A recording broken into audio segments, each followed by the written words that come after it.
দিতে হবে, তোমার জবাব দিতে হবে। University university এমবিবি university semester result out হইছে এক্সামের প্রায় 20 দিন আগে, সেকেন্ড সেমিস্টার এক্সামের 20 দিন আগে। তো এখান থেকে 80% লোক হইছে। তো ফিল যে সব বাইরে অ্যাবসেন্ট দিয়ে দিছে, 0-0 দিয়ে দিছে। এটা কি একটা কথা? দললাম নাই যদি মেইন সাবজেক্ট এটাতে বেগাইতে পারে, বাকিটার ভিতরে কেমনে এমসিকিউর ভিতরে কেমনে বেগাই? তো আমরা করতে পারি তারা আর দিও দায়িত্ব যে কেমনে বেগাইছে আমরা উত্তর দিত, আর তারা আমরা দিও বলি আমরা এবার পাস করে দিতে হইতো। কারণ পাস করে দেব, কারণ আমরা 19 তারিখে এক্সাম, আমরা এক্সাম দিতে হইব। আমরা কি ওখানে আবার যাবো ফার্স্ট সেমিস্টারে পড়তে?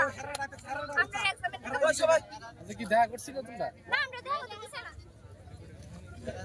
তাহলে ফার্স্ট সেমিস্টার এক্সাম লেজার না দিয়ে আমরা অ্যাডমিশন লয়ে লইছি সেকেন্ড সেমিস্টারে। তাহলে আমরা ইন্টারনাল এক্সাম দিছি আর অ্যাসাইনমেন্টও দিছি।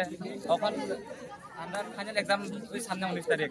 এর আগে আমরা লেজার দিয়ে লাইছি ফার্স্ট সেমিস্টারে।